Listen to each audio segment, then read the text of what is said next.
ഒരു നാടിൻ്റെ പുതുതലമുറയ്ക്ക് ചെയ്തൊരു ഗുണത്തെ എങ്ങനെയാണ് കോൺഗ്രസ് വക്രീകരിക്കുന്നത് എന്നതിൻ്റെ ഉത്തമ ഉദാഹരണമാണ് ചെന്നിത്തലയുടെ നാവിൽ നിന്ന് വന്നത്. അതെ, കുഞ്ഞുങ്ങൾക്ക് പാഠപുസ്തകങ്ങളും യൂണിഫോമും ചരിത്രത്തിലാദ്യമായി അധ്യയന വർഷം തുടങ്ങുന്നതിനും 3 മാസം മുമ്പ് വിതരണം ചെയ്ത പിണറായി സർക്കാരിനെ കക്ഷി രാഷ്ട്രീയം മറന്ന് നാടാകെ ശ്ലാഘിക്കുമ്പോഴാണ് കുത്തിത്തിരിപ്പിൻ്റെയും കണ്ണുകടിയുടെയും രാഷ്ട്രീയം പേറി കോൺഗ്രസ് അതിനെ അപമാനിക്കാൻ ശ്രമിച്ചത്.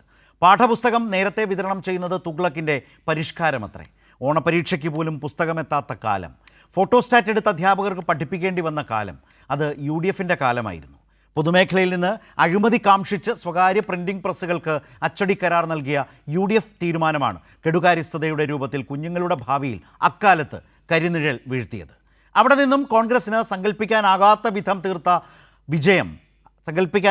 വിജയം തീർത്ത പാഠപുസ്തക വിപ്ലവത്തെ കൈയടച്ച് അപമാനിക്കാം. എന്നാൽ നാടിൻ്റെ ആകെ രോഷം നേരിട്ട കോൺഗ്രസിന് ഇതാ നിലപാടിൽ നിന്ന് മലക്കം മറിയേണ്ടി വന്നു. എഴുത്തോലയിലെ നാരായ കാലം സ്വപ്നം കണ്ട കോൺഗ്രസിന് കുഞ്ഞുങ്ങൾക്ക് പോലും കോണം വരരുതെന്ന് കരുതുന്ന മനസ്സ് എങ്ങനെ വരുന്നു? അധികാരം അകലെയാണെന്ന വസ്തുത ജനങ്ങളുടെ ഉപകാരത്തെ പോലും അപമാനിക്കാൻ കോൺഗ്രസിനെ പ്രേരിപ്പിക്കുന്നതിൻ്റെ രാഷ്ട്രീയം കേരളം ചർച്ച ചെയ്യുകയാണ്. ജനനന്മയും കോൺഗ്രസിന് അസ്വസ്ഥതയോ?